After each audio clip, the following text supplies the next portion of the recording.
What's up, good people? Mark Holmes here, and as always, I want to say thank you all for watching, commenting, subscribing, and being part of the Joe Boo Sports Report. Without you guys, as well as you ladies, you know that this literally does not work.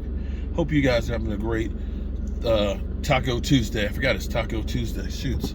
I wasn't planning on making tacos today. What's wrong with me? I got to make tacos. It's Taco Tuesday. We've got the cut list. You know, I went through our live stream. Shout out to everybody that came through on our live stream. And people are going crazy because they don't understand exactly how cuts work. Understand that just because you were cut or waived doesn't mean that we don't have you in our plans. Because, you know, Will Greer, Cooper Rush, Jake McEwen, let's see, who else? Brent Maher were cut. People are like, we don't have a kicker, we don't have any backups, we don't have a long snapper. Be cool. Those guys will be coming back. It's a matter of the way you can do things. Because Maher and Cooper Rush have been in the league for 4 years, they're vested, which means they don't have to go through waivers. And so you use those guys to cut them temporarily or waive them temporarily to basically give you time to get others on the, hold others in the roster while everybody's searching and trying to grab other talent. Protect some of your young guys to make sure you don't lose them. So what we're seeing right now is going to change dramatically over the course of the next couple of days, because the Cowboys may not be trying to make a trade for an offensive lineman. They may just look at trying to bring in some guys that maybe are veterans that have some experience in the offensive line or places. As Stephen Jones says, player acquisition is a 365-day-a-year job, and that's what they mean. That, we're going to be looking the next 365 days, allegedly looking to get better. And we'll hope that they do. I still believe in the team. I know a lot of people are down on the team and listening to the pulse of Cowboy fans that are going through and, kind of worried about the season and so on. The team doesn't care and stuff, because you have the news, of course, of the Eagles making a trade for safety Chauncey, I can't remember his whole name, from New Orleans. Who, last year he had 36 solo tackles. He did have 3 interceptions. He's decent. Now, I will say at the Eagles that the weakest point on their defense is their secondary, even though they got Big Play Slay. And for some reason, Philly 500 thinks Big Play Slay is literally Deion Sanders.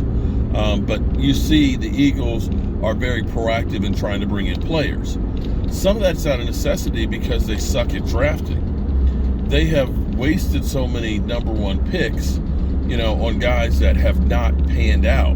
The fact that, they keep saying that the market's heating up for Jalen Reagor here the last couple hours. Last I checked, nobody was trading for him. That was the number 1 pick. That was a top 10 pick, I believe.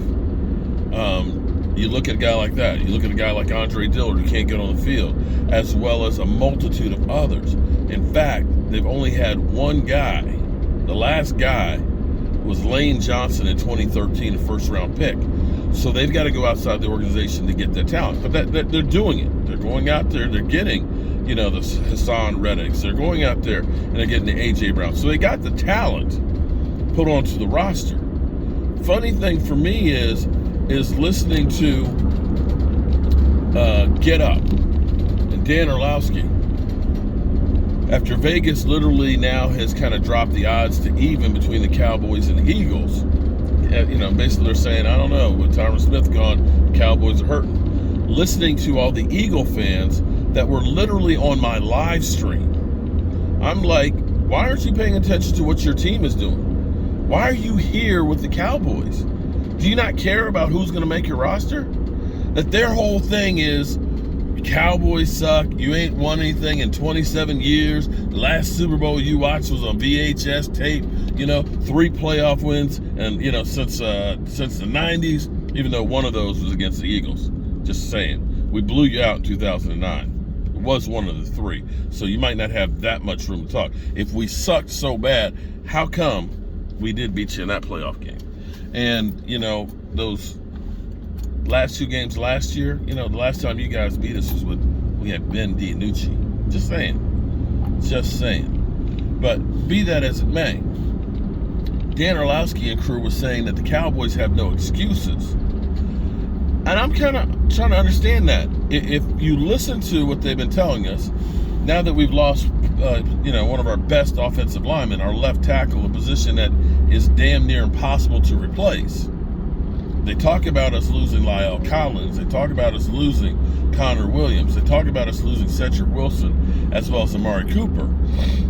And that Dak is not, really, he's just a stat guy. How is it the Cowboys have to prove so? I mean, that the Cowboys have no excuses. If you're telling me we've lost all this, isn't that excuses? Now, for the Eagles, here's the thing I will say.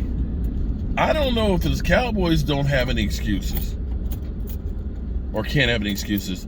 It should be the Eagles. The Eagles have gone through, you got to look at this and say the Eagles have gone all in. You've gone out and got the Hassan Reddick. You've gone out there and traded for the A.J. Brown. You've then gone out there now and bought yourself a safety. You went out there a couple years ago and got, big play Slay. And for Philly 500 to literally say, and if you don't believe me, look on my Instagram. Look on my Instagram because I have the text from him. Because he said the only place that the Dallas Cowboys are better than them is the quarterback. He says they got better running backs.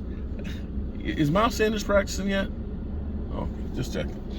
Is running back, is quarterback.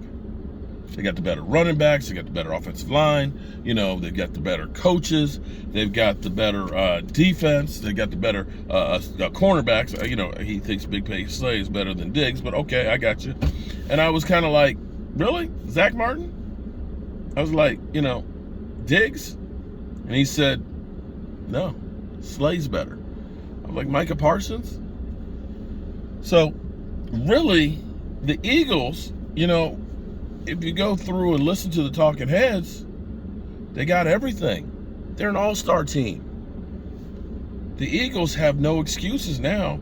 Literally, all the trolls that had disappeared after their last game on Saturday, they didn't come around. Today they make a move. They're all back on here telling us how bad we are and how they're going to sweep us. The great thing about the internet is, once it's out there, it's always out there. So, Eagles, you got no excuses. I don't even know why. This is the thing that mystifies me is, why is it you're just bothering with us Cowboys? To you guys, it's a foregone conclusion that you are just better than us. Why aren't you talking to the rest of the NFL and let them know that you are the king shit in the NFL, that you are the best team here, that you are ready to go ahead and take on the Rams, to take on Tom Brady, to take on Aaron Rodgers? That why waste your time with little old Dallas over here, the redheaded stepchild of the NFL? We don't spend any money. We got a broke down offensive line. We got a slow, fat running back. Yeah, no excuses, Eagles. No excuses. I've got to run to the woodworking store because I need some 4-inch flexible dust collection pipe and a blast gate and a Y. I got a new piece for the workshop that's a sanding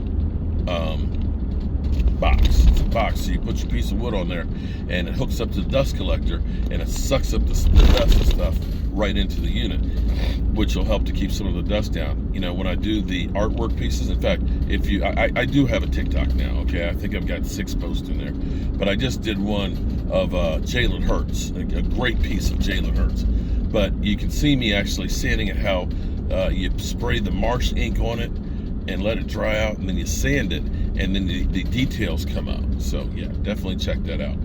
But I'm going to run out and get that stuff and get back to the man cave and see if there's anything else that's happened between now and then. Hope you're having a great Taco Tuesday. I'll see you soon.